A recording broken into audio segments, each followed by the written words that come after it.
A key component of the modern world economy, the chemical industry delivers products and innovations to enhance everyday life.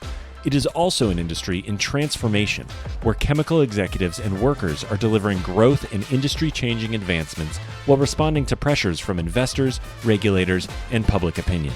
Discover how leading companies are approaching these challenges here on The Chemical Show. Join Victoria Meyer, president of Progressio Global and host of The Chemical Show, as she speaks with executives across the industry and learns how they are leading their companies to grow, transform, and push industry boundaries on all frontiers. Here's your host, Victoria Meyer. Hi, I'm Victoria Meyer, host of The Chemical Show. This week, I am speaking with Marty Levine. Marty is an expert in B2B commercial strategies and negotiations. He spent 37 years at Exxon Mobil and has recently retired. And Marty brings a wealth of commercial experience in both sales and marketing, as well as procurement. Marty and I actually met across the negotiating table just a few years ago. Okay, maybe it's been a decade or more. When he was with Univation and doing licensing, and I was setting up the polyethylene business for Shell and negotiating license agreements. So I know Marty's insights and his expertise well, and I think we're going to have a great conversation. Marty, welcome to The Chemical Show. Well, Victoria, thanks. I really appreciate the opportunity. I think you're doing a great thing with this show. I think you really pull out some very interesting insights and just personal stories that people can grab onto and be inspired by. Thank you. I appreciate that. Well, I'm hoping to get inspired, and I know that people are going to get inspired by you, Marty. So what's your origin story? What brought you into the world of chemicals, and what brought you to Exxon Mobil? I always tell people I have a kind of a boring resume. I really had two jobs in my life. I worked in a lumber yard, and I've worked for Exxon Mobil for 37 years. So, but I got out of college, Georgia Tech, with a civil engineering degree, and did engineering things in Exxon's facility in Baytown. And I guess I must have caught the eye of one of our sales directors at the time, and they determined I could probably do sales. So I went into initial sales roles and really traveling, a lot of travel. I was back when you did 7 segments a week on an airplane. So I was terrible at sales. I didn't want to do it. How did I get stuck with this thing? But it gradually over time, I stuck with it. I got better. And at some point in time, I decided, you know what? I really like being at the tip of the spear, like where the money comes in, where the product goes out. And I really enjoyed those jobs. And one thing I also determined, and I've done management jobs before in the company in my career, but I really like the individual contributor role, frankly. I just enjoyed that. And so I spent most of my career doing those things. So, I went on in various sales roles, big territories, key accounts, did some sales management, dealt with pretty much every market you could think of in the polymers industry, really, just everything. Did some marketing management, did some market development work, did licensing when I met you for the first time. Yeah. And then finally wound up in procurement. So it gave me kind of an interesting perspective. Yeah, absolutely. So you've been in commercial roles a long time. What's different today versus when you started? You've had the opportunity to see probably an entire evolution across the industry and across the way business is done. Yeah. What's striking to you about that? Well, gosh, so much has changed. When I got into commercial roles back in the late 80s, there was no internet, right? Obviously, technology has changed a lot. I used to lug around when I would travel like 20 pounds of computer, bag phone, recorder. I had a backpack. It was so much crap to carry around. And now, pretty much everything's on my phone. So obviously technology has changed a lot. I remember when I saw the first fax machine, I was like, wow, this is as far as it can ever go. Right. And now you can't even find a fax machine. Yeah, they don't even exist anymore. People don't know what they even are. People don't know what floppy disks are either anymore. But so you get off an airplane, you go to the airport, you run down the jetway and get out to the bank of phones out there, right? Because all the salespeople are trying to grab all the phones. The one thing that's changed is really the amount of information that's available. It used to be, you get these reports on the industry, they were mailed to you once a month or once a week. And now there's so much information. It's continuously available. Unfortunately, sometimes it's not right because it's put together so quickly, it hasn't really been vetted very well. So I think, you have so much information, you have to sort of triangulate to make sure you get to the truth. Yeah. Um, so it's Has a it made blessing it and better or worse? What, I mean, it's from your perspective, is it it's easier? it's a blessing and a curse. You have to make sure that the information you're getting is right. You have to, I always say, you have to develop information into insight that drives action. Right. If you're not trying to drive action from information and trying to get insight, it's just kind of a hobby. But yeah, no, it definitely, it's a blessing and a curse because you have it so much more. It's a curse in that you have to make sure it's right. And it's also true that if you're not using it, you can be sure your competition is. Yeah. So you have to make sure you're availing yourself to stay up to date relative to your competition. Yeah. I That's think, interesting. anything else changes how how we contact people. We used to all be, over the phone or face to face, right? Now, we've gotten to where we're more comfortable with non face to face stuff. We're texting, we're emailing, et cetera. But that's changed. I mean, there are no more 3 martini lunches, for instance, like there were Yeah. back in the day when I got started. Yeah. The other thing's changed in the 90s that a lot of people now maybe don't recognize is the whole business to business marketing science, in a sense, was developed. It didn't really exist Mm, much before then. And so the yeah. whole notion of value selling really came of age in the 90s. And there were classes and things that we went to talk about this new science that was around.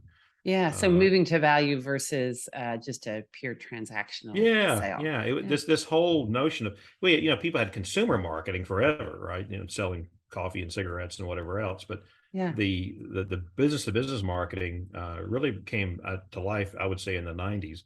Yeah. Finally, Victoria, the other thing that's really changed is now there are university degrees you can get in supply chain, in selling. Even the University of Houston has a selling program.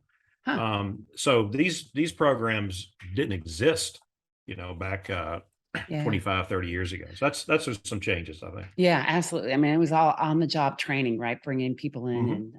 and training them up in their way. You talk about the fact of B2B marketing not existing really until the 90s when we think about it from a chemicals perspective and B2B industrials more broadly. Yeah. I would say there's still a certain amount of immaturity across many companies today in Yeah. B2B marketing and value selling, and that there's a Yeah. reliance still on the old pick up the phone. If you know who I am and I know who you are, we can do business together. Yeah. Um, and and I think I mean, we're seeing it right now, just kind of this change. And I would say we're even at a tipping point, certainly when we think about um, what's needed from a commercial perspective, from a marketing perspective, to meet the requirements of today, and frankly, to meet the requirements of the next generation and how Yeah. they Yeah. are willing to work and what they view as being a successful way to work. No, I agree. I agree. I think, Yeah. value is something that, to me, both a buyer and a seller have. Yeah. You don't enjoy your own value. Somebody else does, right? Yeah. So I think oftentimes, as you suggested, sellers don't understand the value they bring to a situation because they don't truly understand what the customer's needs are relative to what they have to offer. They certainly don't understand sometimes what their value is relative to their competition, which is incredibly Mm, important to know. yeah. And, Absolutely. and, fi- and finally, on the procurement side, oftentimes procurement organizations have no idea the many sources of value that they bring a seller. Yeah. I mean, could it be in promotion? Could it be in simply making them a better supplier by, holding their feet to the fire sometimes? I mean, those Yeah. are all valuable things that a buyer brings to the party that sometimes are not fully recognized.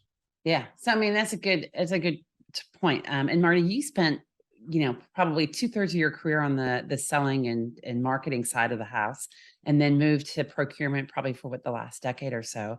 Yeah. What was the surprise when you walked into your first procurement role? What surprised you about it, in terms of either how it was done or what they did or didn't know? What were the big ahas? Um, yeah, I think, the one of the big ahas was that I knew a lot about selling. I knew all these, processes and how to understand value and strategic accounts, et cetera, et cetera.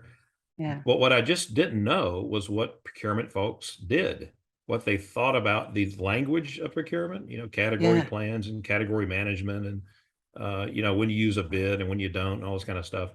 Yeah. One thing that's very true of procurement that I figured out right away is procurement people have a lot more stuff to keep up with typically than a salesperson. Mm. Salesperson has one product line they're selling typically.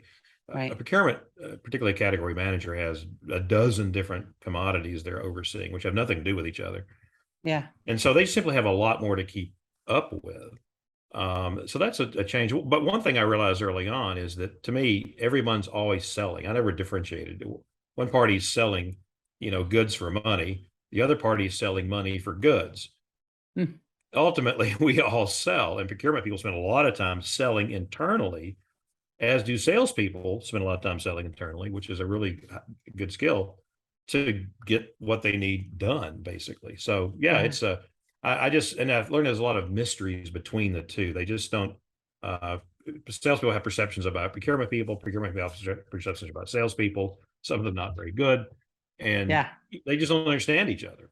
So Yeah, yeah. absolutely. So that's a good segue. So, I mean, that's one of the things that you're focusing on right now. And I think you did in the latter part of your time at Exxon is really helping companies and commercial leaders demystify procurement and demystify sales.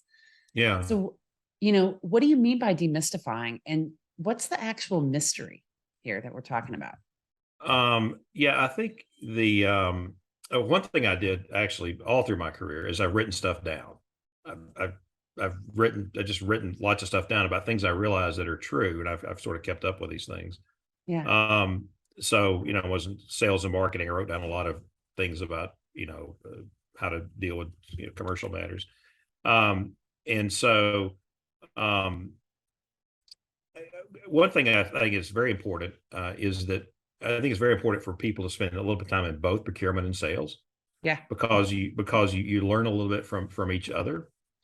I just don't think that again, salespeople understand the processes that procurement people go through, and Yeah. that procurement people understand the processes that salespeople go through. And since we're all, as I said earlier, selling, to the degree that you can understand what the other person across the desk is going through, then you can help influence that process if you understand the process.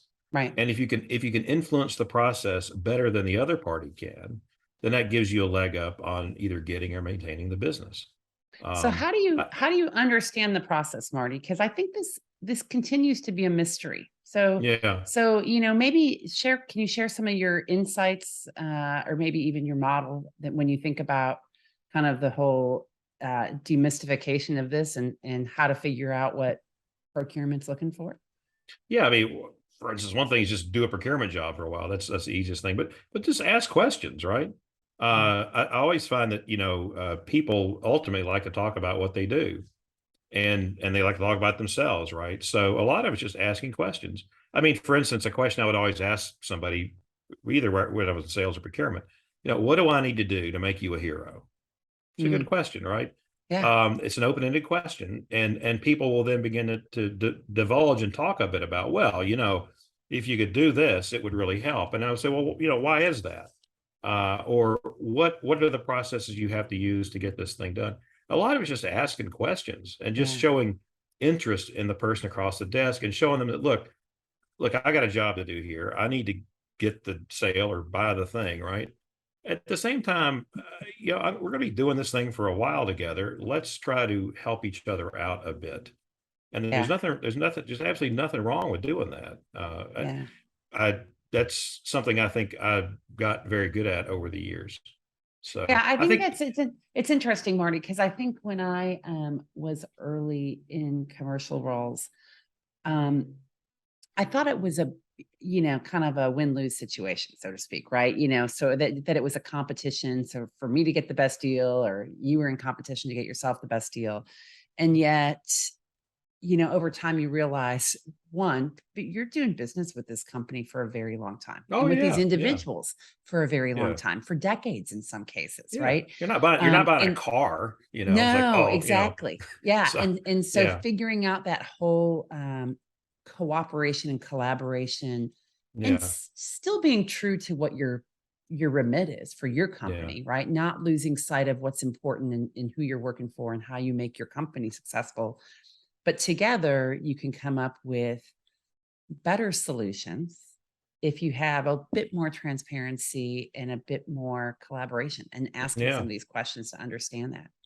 Well, it's like it's like I always tell it's like salespeople and procurement people are playing. I'm dating myself here, but the game Battleship, right? Remember Yeah. Battleship? Oh You had yeah. your little screen, and you'd move a pin, and they move a pin, and you'd sink the other guy's ship or whatever. But there's a lot that goes on, and frankly, it's just inefficient. I Mm. mean, as a salesperson, you think about the amount of time you spend trying to understand the organization, how they make decisions, what their needs are, all these kinds of things that you need to do to develop your value offer and to bring to bear the best of what your company can offer the customer. If they would just tell you that, Yeah. as opposed to making you hunt around for it all the time, Yeah. it would make things a lot more efficient. And I think you mentioned earlier about being more transparent. You got to build up, obviously trust with people, right? And Right. trust is really the fulcrum of which any collaborative type business has to go on. And I think that's an art form that some people can do really well, is to build and maintain trust. And with trust, you think about how many mitigations you put in place in a contract or whatever to avoid risks.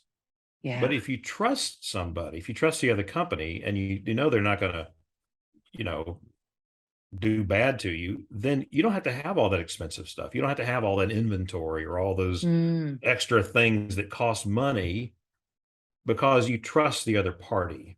Yeah. It Yeah. really drives down cost, actually. Trust and Yeah. cost are they offset each other. Yeah. Yep. And that's also part of the value equation. I know you and I've talked about kind of Yeah. where value is created in commercial relationships, whether from a supplier side or a seller side. Yeah. And reducing friction is one of those things. Creating more certainty, and with that Sure. certainty is trust, right? That it Yeah. holds a lot of weight, right? That Oh, yeah. in a negotiation, you might think you have the best deal, the best offer, but if the counterparty can't trust that you're going to deliver and do the things that you're Yeah. promising to do, you may or may not win the deal, or it Well, comes I with a have lot more handcuffs, so to speak, and yeah. provisions to make it more guarded. As a seller, you said the word certainty. Having certainty that you're going to have a stream of business for the next, few years or whatever Yeah. means a lot, right? That's one less thing you have to worry about, right? And Yeah. so sometimes, giving commitment, which there's risk involved, right? But that's actually worth a lot. And in some cases, Mm. if you've got a supplier who is your favorite anyway, and you're probably going to try to buy for them anyway, giving them a commitment based on the trust that you have developed between the two of you is essentially an elegant negotiable, right? It didn't cost you anything to do that. Right. But to them, it gave them certainty. It gave them surety of business, and they could Yeah. go to their boss and say, "Look, I got their business for the next 3 years." Yeah. And It be a made them hero. it made them a hero. Yeah. Exactly. That's This awesome. this whole this whole relationship thing, I think, is on three levels. I always say there's the industry level. Certain industries have a personality. Each company has a personality and a certain set of things they're trying to do. And finally, the individuals you're dealing with have their own needs. So you have to look at these relationships on three levels. Yeah. We'll be right back. Support for this episode comes from ChemDirect.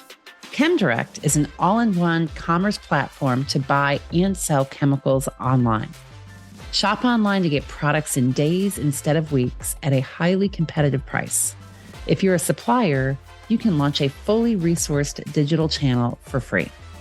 Now, we all know that digital is getting more and more important in chemicals, and that's something we discuss regularly on The Chemical Show. ChemDirect is here to help make it happen. Head on over to chemdirect.com to check them out and use the code CHEMSHOW20 for a 20% discount on your first order. Yeah, Yeah. I agree. That's a great point. And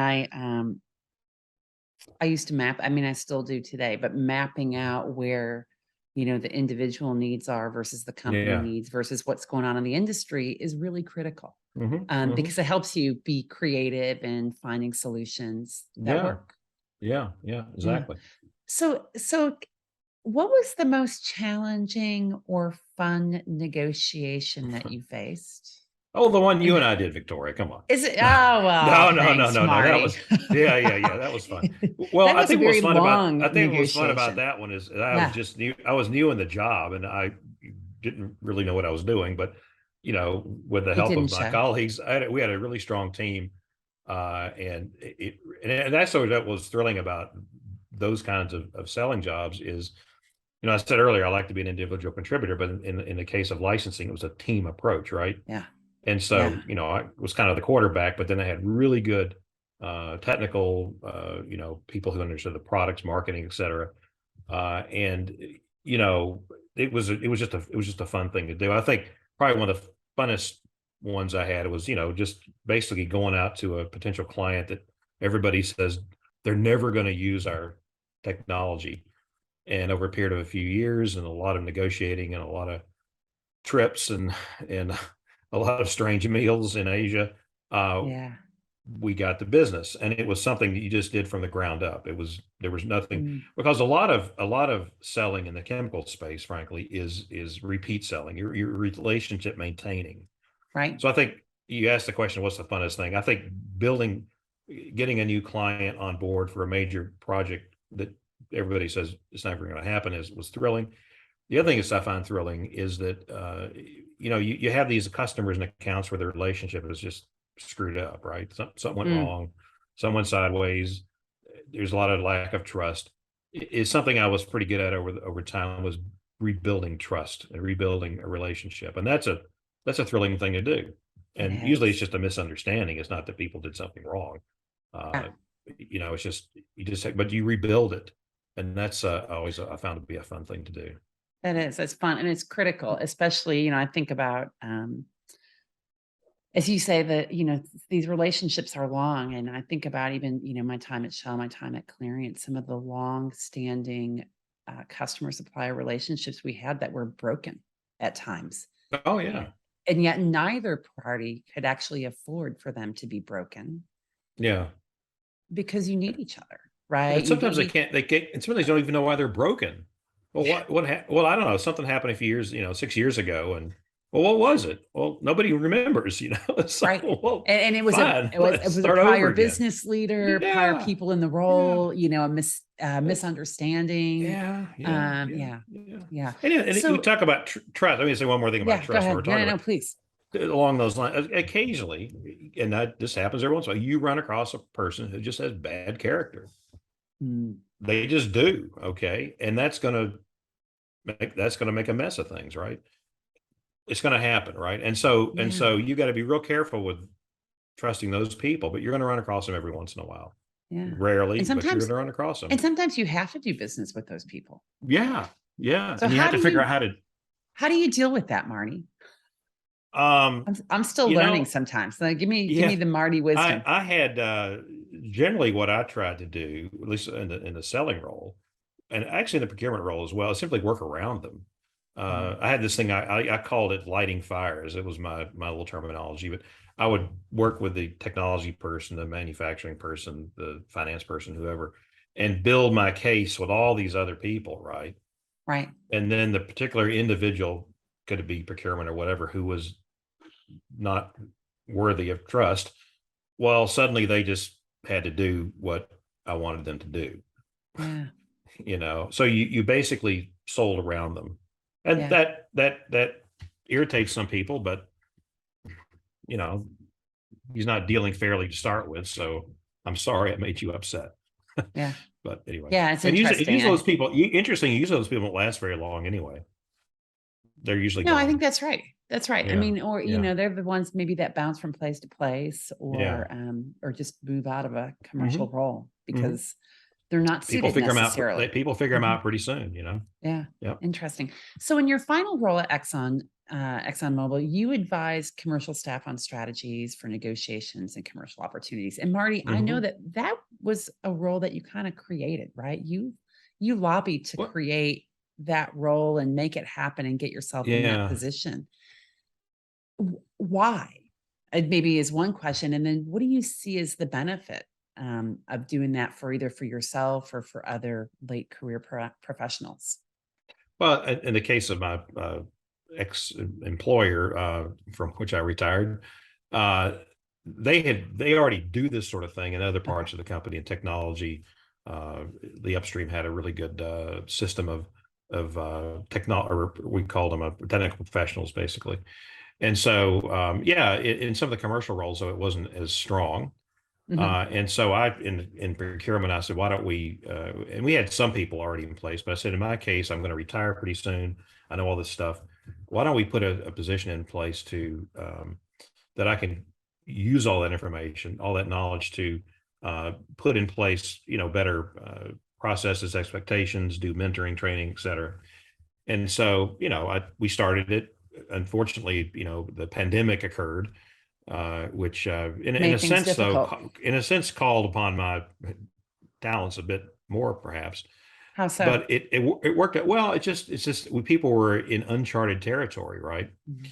And I think one thing that I always would tell some other colleagues who were of my level of experience, I'd say, look, one thing you may have noticed is you walk into a completely jacked up situation and you know exactly what to do within a few minutes of asking a few questions. You just know what to do. The Yeah. trick is then to help the other people get to that point without telling them Mm. what to do. You sort of lead them there and they learn the thought process. They learn how to frame up the issue, how Yeah. to throw out the extraneous information that doesn't matter, how to get to the core thing that's going to have the most leverage to affect the issue.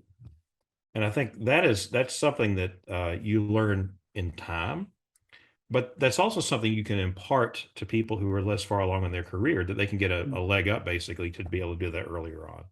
So Yeah. I think it was a great thing they did. And they went ahead and named some more positions similar to mine. And I think it's a great way to sort of build skill in the organization. It's also a way to pass things along generationally, Yeah. which to me is a real important thing now as we're going through this great, was it the great resignation? People are Right. coming and going, and Right. organizations are losing organizational knowledge and wisdom. And so how do you maintain that, right? You just can't put stuff on SharePoints. You have to have a person or people who are keepers of the flame, so to speak. And I think these kinds of roles can help do that. Yeah, that's interesting. In fact, it makes me think of, we talk about cultures that have a written history versus an oral history, right? And Yeah, yeah. storytelling. And the reality is, I think, for business roles and commercial roles and others, you have to have the combination of the two, right? So you can Mhm. write this stuff down, but then Yeah, it leaves it to the individual to interpret.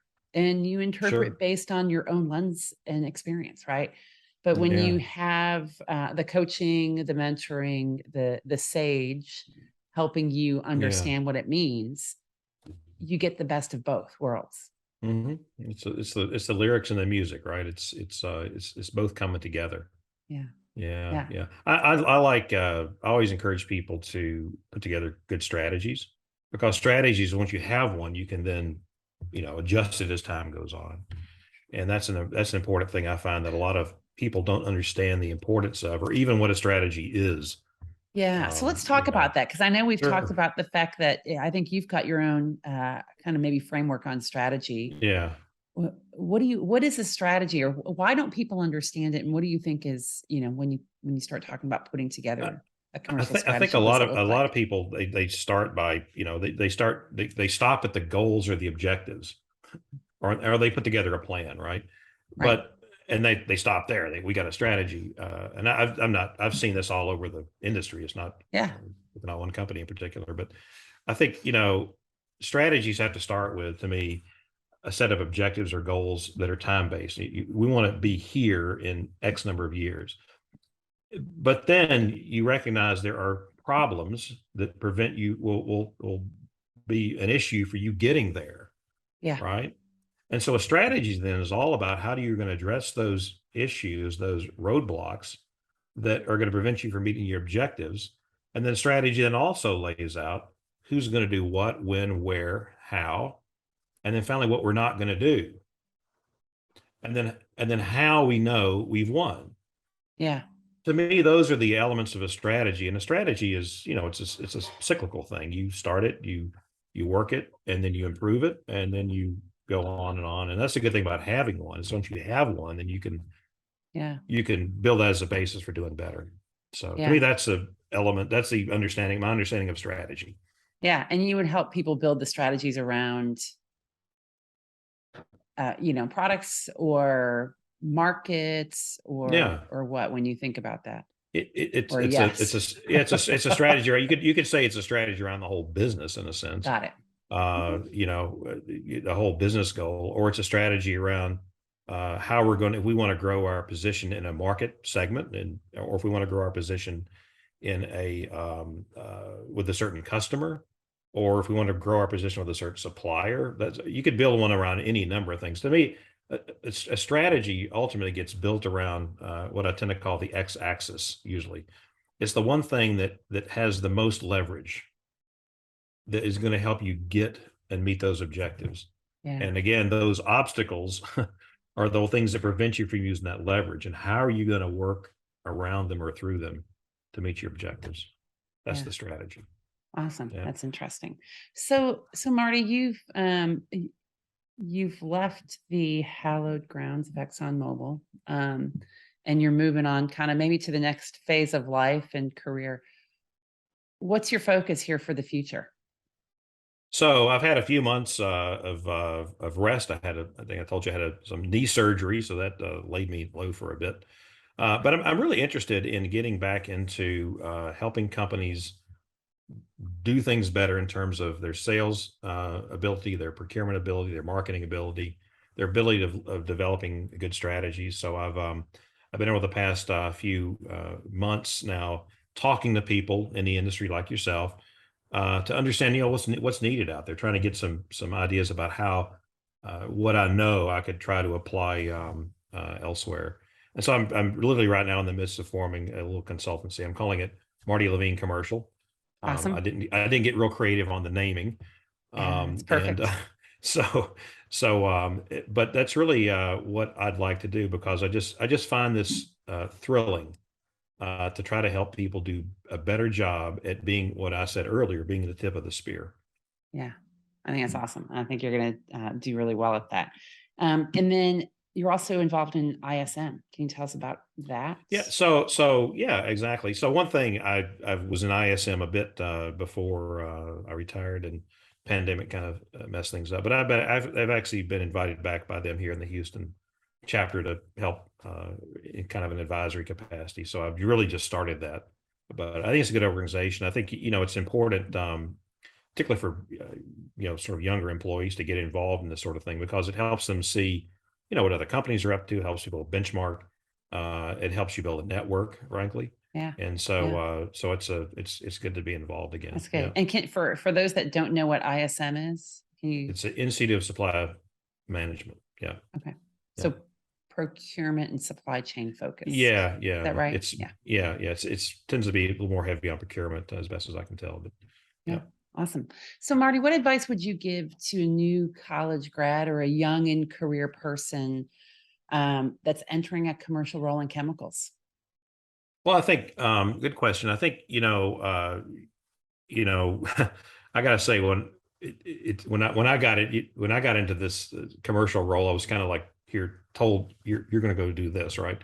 Right. And so a lot of these questions I hadn't really thought about. So again, the good benefit of, of age has allowed me to come up with a few things that sort of work. I think first off, it's don't be willing to be both on the buying and the selling side.